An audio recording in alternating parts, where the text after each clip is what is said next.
ಕಿರಗೂರಿನ ಗಯ್ಯಾಳಿಗಳು ಅಧ್ಯಾಯ 14. ಅಷ್ಟು ಹೇಳಿ ತೆಪ್ಪಗೆ ಮುಚ್ಕೊಂಡು ಹೋಗಿದ್ರೆ ಕಾಳೇಗೌಡನಿಗೆ ಮುಂದಾಗುವ ತೊಂದರೆಗಳು ತಪ್ಪುತ್ತಿದ್ದವು. ಆದರೆ ಕರಿಯ ಸೊಂಟದ ಉಳುಕನ್ನು ತೆಗೆಯುವ ರೀತಿಯನ್ನು ಕಾಳೇಗೌಡನಿಗೆ ವಿವರಿಸಿದ್ದರಿಂದ ಅದೇ ಪ್ರಕಾರ ತಾನ್ಯಾಕೆ ಒಂದು ಪ್ರಯತ್ನ ಮಾಡಿ ನೋಡಬಾರದು ಎನ್ನಿಸಿತು. ಭೈರಪ್ಪ ಕುತ್ತಿಗೆ ಹಿಂದಿನಿಂದ ಕೈ ಸೇರಿಸಿ ಬಿಗಿ ಹಿಡಿದು, ಮಲಕ್ಕೋ ನೋಡೋಣ, ನಂದು ಕೈಗುಣ ಚೆನ್ನಾಗಿದ್ದು ನಿಮ್ಗಳಿಗೆ ಸರಿ ಇದ್ದರೆ ಯಾಕೆ ಉಳುಕ್ ಬಿಡಬಾರ್ದು, ಅದೇನು ಒಲೆಯನೇ ಕಾಲ್ನಾಗೆ ತುಳಿಸ್ಕೊಂಡೇ ಹೋಗಬೇಕು ಅಂತ ದೇವ್ರು ನಿಘಂಟು ಮಾಡಿದ್ದಾನಾ ಎಂದ. ಬ್ಯಾಡ ಮಾರಯ್ಯ, ಈಗೇನು ಅಂತ ನೋವು ಕಾಣ್ತಿಲ್ಲ, ಮುಖ್ಯ ಸೊಂಟ ಬಗ್ಗಿಸಿರಬಾರ್ದು ಅಷ್ಟೇ, ಹಿಂಗೆ ಇದ್ದರೆ ಇನ್ನೊಂದು 4 ದಿನಕ್ಕೆ ಅದಾಗದೇ ಸರಿ ಹೋಗ್ಬೋದು ಎಂದ ಭೈರಪ್ಪ. ದಿನ ಒಬ್ಬೊಬ್ಬರು ಒಂದೊಂದು ಥರ ಹೇಳಿ ಒಂದೊಂದು ನಮೂನೆ ಪಟ್ಟು ಹಾಕಿ ಹಿಗ್ಗಾಮುಗ್ಗ ಮೂಳೆ ಜಗ್ಗಿಸಿ ಅವನಿಗೂ ಬೇಸರ ಬಂದು ಹೋಗಿತ್ತು. ಕಾಳೇಗೌಡನ ಕೆಟ್ಟ ಕುತೂಹಲ ಇಂಗಲಿಲ್ಲ. ಕೆಲವರಿಗೆ ಸೊಂಟದ ಉಳುಕು ಹಾಗೆ ನಿಂತು ಕೊನೆಗೆ ಜೀವಮಾನ ಪರ್ಯಂತ ಸೊಂಟ ಹಿಡಿದುಕೊಂಡೇ ಕಾಲ ಹಾಕಿದ್ದರೆಂದು ಉಳುಕಿನ ಭಯಾನಕ ಸಾಧ್ಯತೆಗಳನ್ನೆಲ್ಲ ವಿವರಿಸಿ ಹೆದರಿಸಿದ. ಅವನ ವಾದಕ್ಕೆ ಮಣಿದು ಕೊನೆಗೂ ಭೈರಪ್ಪ ಅವನು ಹೇಳಿದ ಭಂಗಿಯಲ್ಲಿ ಕಾಳೇಗೌಡನ ಎದುರು ನೆಲದ ಮೇಲೆ ಬಿದ್ದುಕೊಳ್ಳಬೇಕಾಯಿತು. ಅವನ ಮೊಣಕೈ ಮೇಲೆ ಭಾರ ಕೊಟ್ಟು ಕಾಳೇಗೌಡ ಕೈಯಲ್ಲಿ ಒತ್ತಿದ. ಭೈರಪ್ಪನ ಬೆನ್ನು ಹುರಿ ಕುತ್ತಿಗೆಯಿಂದ ಕಾಲಿನವರೆಗೂ ಜಗ್ಗಿದಂತಾಗಿ, ಅಯ್ಯಯ್ಯೋ ಸ್ವಲ್ಪ ಮೆಲ್ಗೆ ಮಾರಾಯ ಎಂದು ಕೂಗಿದ. ಕಾಳೇಗೌಡ ಎಷ್ಟು ಸಾರಿ ಜಗ್ಗಿದ್ರೂ ಭೈರಪ್ಪನ ಬೆನ್ಮೂಳೆಯಿಂದ ಯಾವ ಲಟಿಕೆ ಸದ್ದು ಬರಲಿಲ್ಲ. ಪ್ರತಿ ಸಾರಿ ಒತ್ತಿ ಪ್ರಯತ್ನಿಸಿದ ನಂತರವೂ ಭೈರಪ್ಪನನ್ನು ಎಬ್ಬಿಸಿ ಅತ್ತಿತ್ತ ಬಗ್ಗಿಸಿ ಕಾಳೇಗೌಡ ಉಳುಕು ಬಿಡ್ತಾ ಎಂದು ಕೇಳ್ತಿದ್ದ. ಹೀಗೆ 4-6 ಬಾರಿ ಮಾಡಿ ಏನೂ ಪ್ರಯೋಜನ ಇಲ್ಲದದ್ದನ್ನು ನೋಡಿ ಕರಿಯ ಹೇಳಿದಂತೆ ಇದು ಕಾಲಲ್ಲಿ ತುಳಿಯಬೇಕಾದುದ್ದೇ ಎಂದು ಅಂದುಕೊಂಡು ಕೊನೆಯ ಬಾರಿಗೆಂಬಂತೆ ಭೈರಪ್ಪನ ಮೊಣಕೈಯನ್ನು ಬಲವೆಲ್ಲ ಬಿಟ್ಟು ಒತ್ತಿದ. ಭೈರಪ್ಪನ ಬೆನ್ನಿನಲ್ಲಿ ಸದ್ದಾಗುವುದರ ಬದಲು ಕಾಳೇಗೌಡನ ಬೆನ್ನಿನಲ್ಲೇ ಕಳಕ್ ಎಂದು ಸದ್ದಾಯಿತು. ತನ್ನ ಸೊಂಟದ ಸದ್ದೆ ಎಂದು ತಿಳಿದ ಭೈರಪ್ಪ, ಓ ಬಿಡ್ತು ಅಂತ ಕಾಣ್ತದೆ ಕಣೋ ಎಂದ. ಆದರೆ ಕಾಳಪ್ಪನಿಗೆ ಅದು ತನ್ನ ಸೊಂಟದಿಂದ ಬಂದ ಸದ್ದೆ ಎಂದು ತಿಳಿಯಲು ಹೆಚ್ಚು ಕಾಲ ಹಿಡಿಯಲಿಲ್ಲ. ಏಕೆಂದರೆ ಭೈರಪ್ಪನ ಮೊಣಕೈಯನ್ನು ಬಗ್ಗಿ ಒತ್ತುತ್ತಿದ್ದವನು ನೆಟ್ಟಿಗೆ ನಿಲ್ಲಬೇಕಾದ್ರೆ ಒಮ್ಮೆ ಅವನ ಬೆನ್ನು ಚುಳ್ ಎಂದು ಚುಳುಗುಟ್ಟಿತು. ಈವರೆಗೂ ಇವರ ಉಳುಕಿನ ಹಗರಣದಲ್ಲಿ ಪ್ರೇಕ್ಷಕನಾಗಿದ್ದ ಕಾಳೇಗೌಡ ಈಗ ಪಾತ್ರಧಾರಿಯಾಗಿ ರಂಗಸ್ಥಳಕ್ಕೆ ಕಾಲಿಟ್ಟ. ಭೈರಪ್ಪನಿಗೆ ಹಿಡಿದಿದ್ದ ಉಳುಕು ಅಂಟು ರೋಗದ ರೀತಿ ಕಾಳೇಗೌಡನ ಸೊಂಟ ಹತ್ತಿ ಕುಳಿತಿತ್ತು. ಈ ಪ್ರಕರಣದ ನಂತರ ಭೈರಪ್ಪನ ಉಳುಕು ವಾಸಿಯಾಗದಿದ್ದರೂ ಎಲ್ಲಿ ನೋಡೋಣ ಎಂದು ಉಳುಕು ಬಿಡಿಸಲು ಮುಂದಾಗುತ್ತಿದ್ದವರ ಕಾಟವಂತೂ ಕಡಿಮೆ ಆಯಿತು. ಇವರ ಉಳುಕು ಬಿಡಿಸಲು ಹೋದವರಿಗೆ ದಾಟಿಕೊಳ್ಳುತ್ತದೆ ಎಂದು ಹೆದರಿದ ಇತರರು ಅವರಿಗೆ ಎಂದಿನಂತೆ ಪಟ್ಟುಗಳನ್ನು ಹಾಕಿ ಜಗ್ಗಾಡುವುದನ್ನು ನಿಲ್ಲಿಸಿದರು. ಕಾಳೇಗೌಡ ಮಾರನೇ ದಿನ ಎದ್ದಾಗ ಯಾವ ಅನುಮಾನಕ್ಕೂ ಆಸ್ಪದವಿಲ್ಲದಂತೆ ಸೊಂಟ ಹಿಡಿದಿದ್ದು ಖಾತ್ರಿಯಾಯಿತು. ಮೊದಲೇ ಕಿರಗೂರಿನ ಗಂಡಸರೆಂದರೆ ಕುಡುಕರು, ಸೋಮಾರಿಗಳು ಎಂದು ಹೆಸರುವಾಸಿ. ಈಗ 3 ಜನಕ್ಕೂ ಸೊಂಟ ಉಳುಕಿ ಬಗ್ಗಿದರೆ ಹೇಳೋದಕ್ಕೆ, ಎದ್ರೆ ಕೂರೋದಕ್ಕೆ ತೊಂದರೆಯಂತೆ ಎಂದು ಕೇಳಿದ ಸುತ್ತಮುತ್ತಲ ಜನ ರೋಗಿ ಬಯಸಿದ್ದು ಹಾಲು ಅನ್ನ, ವೈದ್ಯ ಹೇಳಿದ್ದು ಹಾಲು ಅನ್ನ ಅಂತ ಗಾದೆ ಹೇಳ್ತಾರಲ್ಲ, ಹಾಗಾಯಿತು. ಮುಂಡೆಗಂಡ್ರಿಗೆ ಹೇಳಿ ಮಾಡಿಸಿದ ಕಾಯಿಲೆ ಇದು. ಅತ್ಲಾಗೆ ಕಾಯಿಲೆನೂ ಅಲ್ಲ, ಇತ್ಲಾಗ ಹುಷಾರು ಅಲ್ಲ. ಕೆಲ್ಸಕ್ಕೆ ಕಾಯಿಲೆ, ಊಟಕ್ಕೆ ಹುಷಾರು. ಇನ್ನು ಇವರು ಗದ್ದೆ ಕೊಯ್ಲು, ಒಕ್ಕಲಾಟ ಎಲ್ಲ ಹೆಂಗಸ್ರ ತಲೆ ಕಟ್ಟಿ ಭತ್ತ ಮನೆ ಬರೋವರೆಗೆ ಹಾಸಿಗೆ ಹಾಸಿಕೊಂಡು ಮಲಗ್ತಾರೆ ಎಂದು ಹೇಳಿಕೊಂಡು ನಗಾಡ್ತಿದ್ರು. ಕಾಳೇಗೌಡ ಸುಬ್ಬೇಗೌಡನ ಮನೆ ಕಿಟಕಿಯಲ್ಲಿ ಸಾಲಾಗಿ ಇಟ್ಟಿದ್ದ ನೋವಿನ ಎಣ್ಣೆಗಳಲ್ಲಿ ಅಷ್ಟನ್ನು ಎರವಲು ಪಡೆದುಕೊಂಡು ದಿನ ನಾಗಮ್ಮನ ಕೈಲಿ ತಿಕ್ಕಿಸಿಕೊಂಡು ಬಿಸಿ ನೀರು ಹಾಕಿಕೊಂಡ. ನೀರು ಹಾಕುತ್ತಾ ಎಣಿಕೆ ಮಾಡುವಷ್ಟು ಸ್ಪಷ್ಟವಾಗಿ ಕಾಣ್ತಿದ್ದ ಪೆಕ್ಕೆಲುಬು ತೊಗಲೆಲ್ಲ ಸುಕ್ಕು ಬಿದ್ದು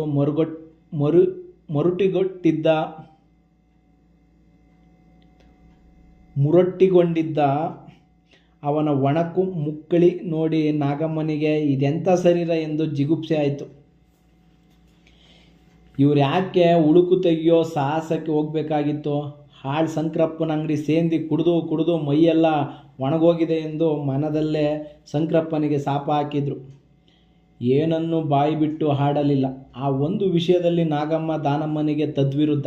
ಎಂದೇ ಹೇಳಬಹುದು. ಇಡೀ ಕಿರಗೂರಿನ ಹೆಂಗಸರಲ್ಲಿ ಮೌನಿ ಎಂದರೆ ನಾಗಮ್ಮ. ಗಂಡ ಮಕ್ಕಳಾಗಲಿ ಎಂದು ರೇಗಾಡಿದರೂ ಮಾತಿಲ್ಲ, ಎರಡನೇ ಮದುವೆ ಆಗುತ್ತೇನೆಂದರೂ ಮಾತಿಲ್ಲ. ಮದುವೆ ಆದಾಗಿನಿಂದ ಅವಳು ಮೂಕ ಪ್ರಾಣಿ ಥರ ಕೆಲಸ ಮಾಡಿಕೊಂಡು ಬಂದಿದ್ದಳು. ಕಾಳೇಗೌಡನ ಬೆನ್ನು ತಿಕ್ಕಿ ತಿಕ್ಕಿ ನಾಗಮ್ಮನಿಗೆ ಕೈ ನೋವು ಬಂತು. ಕಾಳೇಗೌಡನ ಸೊಂಟದ ಉಳುಕು ನಾಗಮ್ಮನ ಕೈಗೆ ದಾಟುತ್ತದೆಂದು ನೋಡಿದವರು ಮಾತಾಡಿದರು. ಆ ವೇಳೆಗೆ ಕಾಳೇಗೌಡನಿಗೂ ಎಣ್ಣೆ ತಿಕ್ಕಿಸಿಕೊಳ್ಳುವುದರಿಂದ ಯಾವ ಪ್ರಯೋಜನವೂ ಇಲ್ಲವೆಂದು ಅನ್ನಿಸತೊಡಗಿತ್ತು. ಅಲ್ಲ, ಎಂತೆಂಥ ರೋಗಕ್ಕೆಲ್ಲ ಔಷಧಿ ಕಂಡುಹಿಡಿದಿದ್ದಾರೆ, ಈ ಉಳುಕಿಗೆ ಮಾತ್ರ ಒಂದು ಅಪ್ಪಂದು ಔಷಧಿ ಇಲ್ವಲ್ಲ ಎಂದು ಶಂಕರಪ್ಪನ ಅಂಗಡಿಯಲ್ಲಿ ಸೇಂದಿ ಕುಡಿಯುತ್ತಾ ಕಾಳೇಗೌಡ ತನ್ನ ತೊಂದರೆ ತೋಡಿಕೊಂಡ. ಆಗಲೇ ಶಂಕರಪ್ಪ ಪೇಟೆಯಲ್ಲಿ ಮಲಯಾಳಿ ವೈದ್ಯ ಮಾಡುತ್ತಿದ್ದ ಕೊಕೆಟಲ್ ನಂಬೋದರಿ ಪಂಡಿತನ ಬಗ್ಗೆ ಹೇಳಿದ್ದು. ಅವನ ಕೈಯಲ್ಲಿ ಇದು ಗುಣವಾದೀತೆಂದು ನಂಬಿಕೆ ವ್ಯಕ್ತಪಡಿಸಿದ. ಸುಬ್ಬೇಗೌಡ ಭೈರಪ್ಪ ಪೇಟೆಯಲ್ಲಿ ಪ್ರಯತ್ನಿಸದೆ ಬಿಟ್ಟಿದ್ದವ ಎಂದರೆ ಇವನೊಬ್ಬನೇ. ಕಾಳೇಗೌಡ ಬೆನ್ನಿಗೆ ಚಿಕಿತ್ಸೆ ಮಾಡಲು ಮಾರನೇ ದಿನವೇ ಇವನನ್ನು ಕರೆದುಕೊಂಡು ಬಂದ. ನಂಬೋದರಿ ಪಂಡಿತ ಕಾಳೇಗೌಡನ ಮನೆಯಲ್ಲಿ ಠಿಕಾಣಿ ಹೂಡಿ ಏನೇನೋ ಔಷಧಿ ಹರಿದು ಕುಡಿಸಿದ. ಅವನ ಪ್ರಕಾರ ಮುಖ್ಯವಾಗಿ ರೋಗಿಗೆ ಔಷಧಿಯಲ್ಲಿ ನಂಬಿಕೆ ಇರಬೇಕು. ಒಬ್ರಿಗೆ ಕಾಯಿಲೆ ವಾಸಿ ಮಾಡುವ ಔಷಧಿ ಇನ್ನೊಬ್ರಿಗೆ ವಾಸಿ ಮಾಡದೆ ಇರೋದಕ್ಕೆ ಈ ನಂಬಿಕೆ ಇಲ್ಲದಿರೋದೇ ಕಾರಣ ಎಂದು ಪಂಡಿತನ ವಾದ. ಕಾಳೇಗೌಡನಿಗೆ ಅವನ ಮಾತು ಅರ್ಥವಾಗಲಿಲ್ಲ. ಕಾಯಿಲೆ ಗುಣವಾಗೋದ್ರಿಂದ ಔಷಧಿಯಲ್ಲಿ ಮನುಷ್ಯನಿಗೆ ನಂಬಿಕೆ ಬರುತ್ತೋ, ನಂಬಿಕೆ ಇರೋದರಿಂದ ಔಷಧಿ ಕಾಯಿಲೆಯನ್ನು ಗುಣ ಮಾಡುತ್ತೋ ಎಂದು ಯೋಚಿಸುತ್ತಲೇ ಪಂಡಿತ ಅರೆದು ಕೊಟ್ಟ 16 ಬಗೆಯ ಹಸುರು ಔಷಧಿಗಳನ್ನು ಕುಡಿದ. ನಿಸಾ ಏರದಿದ್ದರೂ ವಾಸನೆಯಲ್ಲಿ ಮಾತ್ರ ಶಂಕರಪ್ಪನ ಸರ್ಕಾರಿ ಸೇಂದಿಯ ದುರ್ವಾಸನೆಯನ್ನು ಎಲ್ಲ ವಿಧದಲ್ಲೂ ಅದು ಹೋಲುತ್ತಿತ್ತು. ಕೀಚು ಕಂಠದಲ್ಲಿ ಬಳಪ ಸ್ಲೇಟಿನ ಮೇಲೆ ಗೀರಿದಂತೆ ನಾಕಮ್ಮ ಅದು ತಾ, ನಾಕಮ್ಮ ಇದು ತಾ ಎಂದು ಮಲಯಾಳಿ ಕನ್ನಡ ಮಾತಾಡುತ್ತಾ ಪಂಡಿತ 4-6 ದಿನ ಕಾಳೇಗೌಡನ ಮನೆಯಲ್ಲಿ ದರ್ಬಾರ್ ಮಾಡಿದ. ರಾತ್ರಿಯೆಲ್ಲ ಗೂರಲು ಬಂದವನಂತೆ ಕೆಮ್ಮುತ್ತಿದ್ದ ಆ ಮಲಯಾಳಿ ಅದೇನು ಮೋಡಿ ಮಾಡಿದ್ನೋ ಅದೆಲ್ಲಲ್ಲಿ ಕೈ ಆಡಿಸಿ ಯಾವ್ಯಾವ ಕಮಾನೆಗಳನ್ನು ನಾಗಮ್ಮನಲ್ಲಿ ಎಬ್ಬಿಸಿದ್ನೋ, ಅಥವಾ ನಾಗಮ್ಮ ತನ್ನ ಏಕಾಂತದ ಮೌನದಲ್ಲಿ ಅದೇನು ನಿರ್ಧಾರಕ್ಕೆ ಬಂದೋ ಗೊತ್ತಿಲ್ಲ. ಮಾರನೇ ದಿನ ಪೇಟೆಗೆ ಹೋಗಿ ಔಷಧಿ ತರ್ತೇನೆಂದು ಹೊರಟ ಪಂಡಿತನ ಹಿಂದೆಯೇ ಅವಳು ಯಾರಿಗೂ ಹೇಳದೆ ಹೊರಟು ಹೋದಾಗ ಎಲ್ಲರೂ ಆ ಸುದ್ದಿ ನಂಬದೆ ಪರಮಾಶ್ಚರ್ಯಪಟ್ಟರು. ಇದನ್ನು ಅವರು ಗಂಭೀರವಾಗಿ ಪರಿಗಣಿಸಿ ನಿಜವೆಂದು ನಂಬಿಸಲು ಕಾಳೇಗೌಡ ಬಾವಿ ಹಾರುವವರೆಗೂ ಹೋಗಬೇಕಾಯಿತು. ನಾಗಮ್ಮ ಒಂದು ದಿನವೂ ತಿರುಗಿ ಮಾತನಾಡಿದವಳಲ್ಲ, ತಲೆ ಎತ್ತಿ ನೋಡಿದವಳಲ್ಲ. ಅಂಥವಳು ಕಂತ್ರಿನಾಯಿ ಅಂತ ನಂಬೋದರಿ ಪಂಡಿತನ ಜೊತೆ ಓಡಿ ಹೋಗಬೇಕಾದ್ರೆ, ಇಲ್ಲ ಪಂಡಿತ ಏನೋ ಮೋಡಿ ವಿದ್ಯೆ ಮಾಡಿ ನಾಗಮ್ಮನ ವಶೀಕರಣ ಮಾಡಿಕೊಂಡಿರಬೇಕು, ಇಲ್ಲ ನಾಗಮ್ಮನಿಗೆ ಯಾವುದೋ ಪಿಶಾಚಿ ಅಮರಿಕೊಂಡಿರಬೇಕು. ಅದು ಹೊರತು ಇದು ನಾಗಮ್ಮನ ಸ್ವಂತ ಬುದ್ಧಿ ಕೆಲಸವಂತೂ ಅಲ್ವೇ ಅಲ್ಲವೆಂದು ಎಲ್ಲರೂ ಸರ್ವಾನುಮತದ ತೀರ್ಮಾನ ಕೊಟ್ಟರು. ಕಾಳೇಗೌಡನ ಉಯಿಲು ಕೇಳಲಾರದೆ ಕಿರುಗೂರಿನ ಮಂದಿ ಎಲ್ಲ ಒಟ್ಟಾಗಿ ನಂಬೋದರಿ ಪಂಡಿತನಿಗೆ 4 ಬಾರಿಸಿ ನಾಗಮ್ಮನನ್ನು ಕರೆದುಕೊಂಡು ಬರಲು ಪೇಟೆಗೆ ಹೋದರು. ತಮ್ಮ ಹೆಂಡಿರ ಜೊತೆ ಜಗಳವಾಡುವಾಗಲೆಲ್ಲ ನಾಗಮ್ಮನನ್ನು ಒಳ್ಳೆಯತನಕ್ಕೆ ಒಂದು ಉದಾಹರಣೆಯಾಗಿ ಉಪಯೋಗಿಸುತ್ತಿದ್ದ ಅವರಿಗೆ ನಾಗಮ್ಮನೇ ಹೀಗೆ ಮಾಡಿದ್ದು ಪೀಕಲಾಟಕ್ಕೆ ಬಂದಿತ್ತು. ಆದರೆ ಇವರು ಹೋಗುವ ಹಿಂದಿನ ದಿನವೇ ಪಂಡಿತ ತಾನು ಮಾಡಿದ ಅಪರಾಧದ ಗುರುತ್ವ ಅರಿವಾಗಿದ್ದಕ್ಕೋ ಏನೋ ನಿನಗೆ ಮಕ್ಕಳಾಗುವ ಔಷಧಿ ಕೊಡ್ತಾನೆಂದು ಹೇಳಿ ನಾಗಮ್ಮನ ವಾಲೆ ಕುತ್ತಿಗೆ ಸರ ತೆಗೆದುಕೊಂಡು ಊರು ಬಿಟ್ಟು ಓಡೇ ಹೋಗಿದ್ದ. ನಂಬೋದರಿಗೆ ರೂಮ್ ಕೊಟ್ಟಿದ್ದ ಶೀನೆಪ್ಸೆಟ್ರು ನಾಗಮ್ಮನ ವೃತ್ತಾಂತವನ್ನೆಲ್ಲ ಕೇಳಿ ಕನಿಕರದಿಂದ ನಾಗಮ್ಮನಿಗೆ ಅನ್ನ ಹಾಕಿ ಮನೆಯಲ್ಲೇ ಇರಿಸಿಕೊಂಡಿದ್ರು.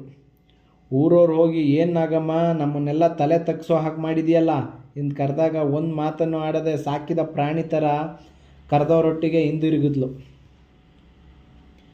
ಅಧ್ಯಾಯ 15. ನಾಗಮ್ಮನನ್ನು ಊರಿಗೆ ಕರೆತಂದ ಮೇಲೆ ನನ್ನ ಹೆಂಡತಿ ಹಿಂಗೆ ಕುತ್ತಿಗೆ ಕುಯ್ದ್ಲಲ್ಲ, ಬೆನ್ನಿಗೆ ಇರಿದ್ಲಲ್ಲ, ನಡು ನೀರಿನಾಗೆ ಕೈ ಬಿಟ್ಲಲ್ಲ ಎಂದು ಊರವರಿಗೆ ನಿದ್ರೆ ಕೊಡದೆ ಊಳಿಡುತ್ತಿದ್ದ ಕಾಳೇಗೌಡ ತಟಕ್ಕನೆ ತನ್ನ ಧೋರಣೆ ಬದಲಿಸಿ ತನ್ನ ಕಠೋರ ನ್ಯಾಯನಿಷ್ಠೆ ತೋರಿಸಿಕೊಳ್ಳಲು 4 ಊರಿನ ಜನ ಬಂದು ಪಂಚಾಯ್ತಿಗೆ ಮಾಡಬೇಕೆಂದು, ಇಲ್ಲದಿದ್ದರೆ ನಾಗಮ್ಮನನ್ನು ಮನೆಯೊಳಗೆ ಕರೆದುಕೊಳ್ಳಲು ಸಾಧ್ಯವಿಲ್ಲವೆಂದು ಹೇಳಿಬಿಟ್ಟ. ತನ್ನ ಮೊದಲ ಹೆಂಡತಿ ಗಂಡನನ್ನು ಬಿಟ್ಟು ಓಡಿ ಹೋದವಳು ಎಂದಾದರೆ ಮತ್ತೆ 2ನೇ ಮದುವೆ ಮದುವೆಗೆ ಯಾರು ಹೆಣ್ಣು ಕೊಡಲು ಒಪ್ಪುತ್ತಾರೆ? ಈಗ ಬಹಿರಂಗ ವಿಚಾರಣೆ ಆಗದೆ ಹೆಂಡತಿಯನ್ನು ಮನೆಗೆ ಕರೆದುಕೊಂಡರೆ ಇವನಲ್ಲೇ ಏನೋ ಐಬಿದೆ ಎಂದು ಶಂಕಿಸ್ತಾರೆ.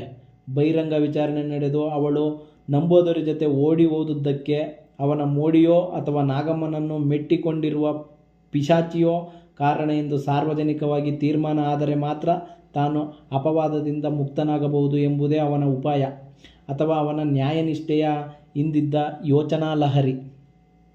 ಪಂಚಾಯಿತಿ ಎಂದ ಕೂಡಲೇ ಕೇಸನ್ನು ಶಂಕರಪ್ಪ ಕೈಗೆ ತೆಗೆದುಕೊಂಡ. ಅವನು ಗ್ರಾಮ ಸೇವಕನಾಗಿದ್ದರಿಂದ ಸುತ್ತಲ ತಗ್ಗಿನ ಗದ್ದೆ, ಮಕ್ಕಿ, ಊರಳ್ಳಿ ಇಲ್ಲಿಗೆಲ್ಲ ಹೋಗಿ 10 ಜನರಿಗೆ ಪಂಚಾಯಿತಿಗೆ ಆಮಂತ್ರಣ ಕೊಡಬೇಕಾದವನು ಅವನೇ. ಹೆಂಗಸರು ಗಂಡನನ್ನು ಬಿಟ್ಟು ಓಡಿ ಹೋದವರ ಬಗ್ಗೆ ಪಂಚಾಯಿತಿ ಎಂದರೆ ಪೇಟೆಯಲ್ಲಿ ಕ್ಯಾಬ್ರೆಗೆ ಜನ ಸೇರಿದಂತೆ ಹಳ್ಳಿಗಳಲ್ಲಿ ಜನ ಸೇರ್ತಾರೆ ಹಾಗೆಂದೇ ಬಗೆದು ಕಿರುಗೂರಿನ ಸಂಗತಿಯನ್ನು ಶಂಕರಪ್ಪ ಒಂದಕ್ಕೆರಡು ಬಣ್ಣ ಕಟ್ಟಿ ನಾಗಮ್ಮ ಪಂಡಿತನಿಗೆ ಬಸಿರಾಗೇ ಬಿಟ್ಟಿದ್ದಾಳೆಂದು ಹೇಳುತ್ತಾ ಜನರಿಗೆ ಬರಹೇಳಿದ. ಅವನ ಮೇಲೆ ಗೂಳಿ ನುಗ್ಗಿಸಿ ಗದ್ದೆ ಬಯಲಿನಲ್ಲಿ ಮಂಡಿ ತರಚಿಕೊಳ್ಳುವ ಹಾಗೆ ಓಡಿಸಿದ್ದ ಕಿರುಗೂರಿನ ಗಯ್ಯಾಳಿಯರಿಗೆ ಸರಿಯಾಗಿ ಮುಯಿ ತೀರಿಸುವ ಅವಕಾಶ ಸಿಕ್ಕಿದೆ ಎಂದು ಹಿಗ್ಗಿದ. ಆದರೆ ಬಹಳ ಜನ ಕಿರುಗೂರಿನ ಪಂಚಾಯಿತಿ ಅದು ಹೆಂಗಸೊಬ್ಬಳ ಬಗ್ಗೆ ಎಂದ ಕೂಡಲೇ ಕಿರುಗೂರಿನ ಗಯ್ಯಾಳಿಗಳ ಬಾಯಿ ಗೊತ್ತಿದ್ದರಿಂದ ಬೇರೆ ಕೆಲಸ ಇದೆ ಎಂದೋ ಹುಷಾರಿಲ್ಲವೆಂದೋ ನೆಪ ಹೇಳಿ ಬರುವುದಿಲ್ಲವೆಂದರು.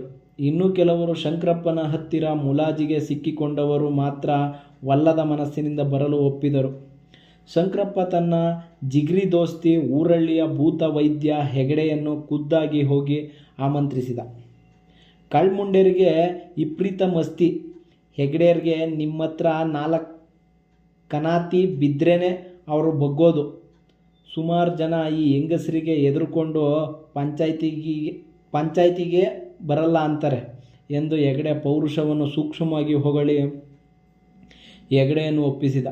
ಹೆಗಡೆ 4 ದರಾಮು ಶರಾಬು ಏರಿಸಿಕೊಂಡು ಬೆತ್ತ ಹಿಡಿದು ಬಂದರೆ ಕಿರುಗೂರಿನ ಗಯ್ಯಾಳಿಯರಿಗೆ ಮುಕ್ಳಿ ಬಿಸಿ ಮಾಡುವ ಸನ್ನಿವೇಶ ಹೇಗಾದರೂ ಸೃಷ್ಟಿಯಾಗೇ ಆಗುತ್ತದೆ ಎಂದು ಅವನ ನಂಬಿಕೆ.